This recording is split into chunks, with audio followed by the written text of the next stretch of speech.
lebih efektif mana? Dari awal saya sudah bilang, kalau mau eksekutor ya saya jadi dirut. Tapi persoalannya kalau saya jadi dirut, ribut. Kadrun-kadrun mau demo, mau bikin gaduh lagi republik ini gitu.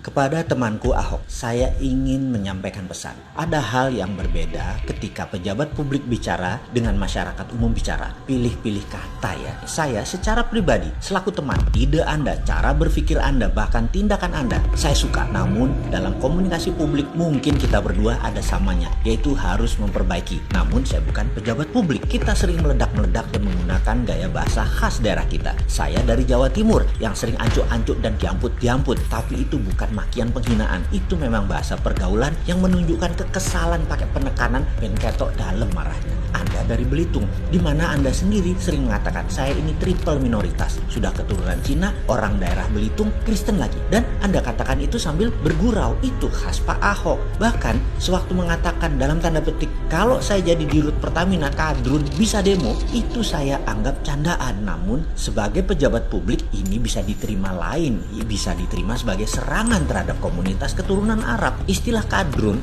aslinya adalah ledekan ciptaan dari para buzzer yang berarti kadal gurun yang memang menyasar keturunan Arab dan orang Indonesia yang memilih budaya ke Arab-Araban. Sebentar. Kedua ini masalah SARA. Ini sensitif. SARA adalah suku, agama, ras, dan antar golongan. Ini adalah hal yang sangat sensitif dilontarkan selain body shaming atau menghina karena bentuk tubuh, warna kulit, dan sejenisnya. Semua ini menimbulkan rasa benci. Semua ini menimbulkan personal anger. Semua ini harus diselesaikan. Berharap pada pemerintah, saya kok masih pesimis. Karena selama ada buzzer, yaitu kelompok orang yang dibayar negara untuk mempropagandakan sesuatu dan menyerang oposisi atau apapun yang dianggap berlawan dengan pemerintah di media sosial dan di media mainstream, sulit kebencian hilang dari masing-masing kelompok. Namun, kalau saya boleh buka, ya saya buka-bukaan. Demi bangsa ini bersatu, demi bangsa ini damai. Sekali lagi, tujuan kali ini adalah demi bangsa bersatu dan bangsa ini damai. Buka hati ya untuk menerima informasi selanjutnya. Asal masalahnya sederhana. Ini semua adalah karena minority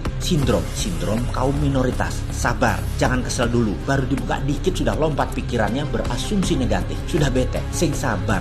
Fakta memang begitu, pahit, sepet, bikin pusing kayak vodka. Dah, oke, saya punya pengakuan dulu. Saya harus jujur supaya sahabat semua paham. Saya anti Tiongkok dan harus hati-hati dengan Tiongkok. Masalah kebijakan luar negeri Tiongkok dan komunisnya Tiongkok. Sekali lagi, saya anti Tiongkok selaku negara, bukan anti Cina sebagai suatu ras. Cina adalah ras, suku, sementara Tiongkok adalah negara. 1000 video dan tulisan yang saya terbitkan adalah cara cerdas bernegara. Jadi negara yang saya sebut yaitu Tiongkok. Jelas ya, kembali ke sindrom minoritas. Kecemburuan atas banyaknya kaum keturunan Cina di Indonesia yang sukses itu didesain oleh pihak tertentu. Ingat, manusia dilahirkan itu tanpa persepsi, maka kebencian harus diajarkan. Jadi kalau ada yang membenci sesama warga Indonesia dan keturunan Cina atau keturunan Arab atau keturunan lainnya, ini pasti ada yang gosok, ini pasti ada yang ngajari. Sama ketika pihak minoritas keturunan Chinese digosok dengan kadrun keturunan Timur Tengah yang notabene Islam sebagai kadal gurun, kadrun ini memancing marah mereka yang keturunan Timur Tengah dan menggosok juga pakai kesamaan agama, sehingga yang merasa satu agama ikut tersinggung. Itu menjadi sama-sama benci. Sudah itu,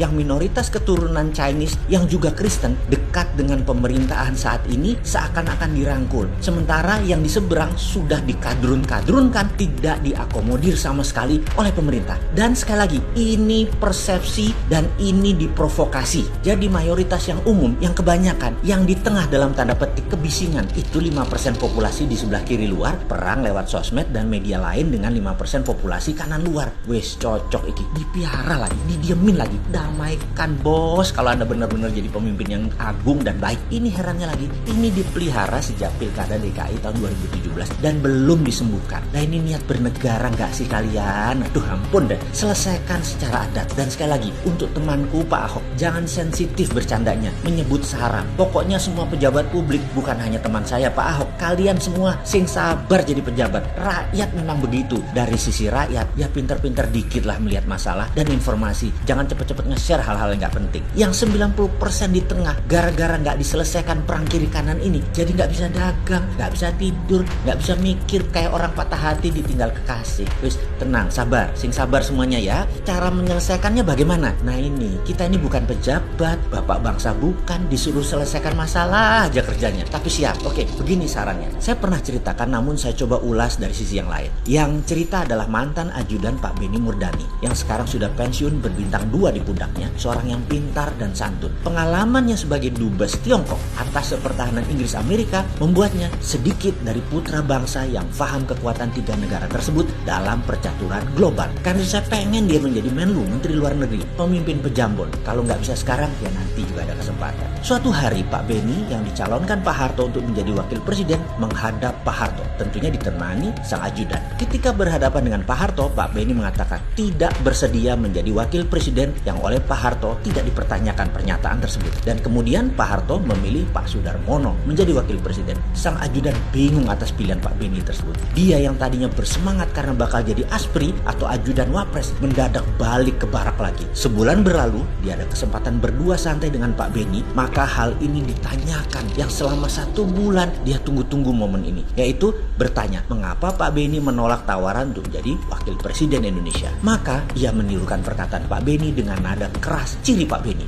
Kamu tahu apa yang pemimpin kita lakukan? Itu kita contoh. Sang ajudan bertanya, pemimpin yang mana jenderal? Pak Jenderal Nasution. Ketika rapat MPRS dia ditawari pertama untuk menjadi presiden Indonesia, namun dia menolak karena merasa belum tepat, minoritas belum tepat memimpin Indonesia. Maka sebaiknya Soeharto saja. Pak Jenderal Nasution itu Islam, namun keturunan Batak. Pak Harto Islam dan Jawa, lebih mayoritas yang dibutuhkan waktu itu. Dan Pak Benny pun melanjutkan, saya ini Katolik, saya tahu diri, walaupun didukung NU, didukung Golkar dan semua elemen bangsa, tetap saya harus tahu diri. NU, Muhammadiyah dan lain sebagainya adalah mayoritas. Mereka membuka diri agar saya bisa yang Katolik ini jadi wakil presiden. Pastinya jadilah di DPR nantinya. Tapi sekali lagi, saya tahu diri. Jadi bernegara yang benar adalah mayoritas buka hati, minoritas tahu diri. Itu cara bernegara yang benar. Dan ini adalah sekelumit kisah dari sang ajudan bercerita kepada saya. Kembali ke keadaan saat ini. Jika minoritas tidak tahu diri dan mayoritas tidak buka hati dan pemerintah tidak mengerti masalah,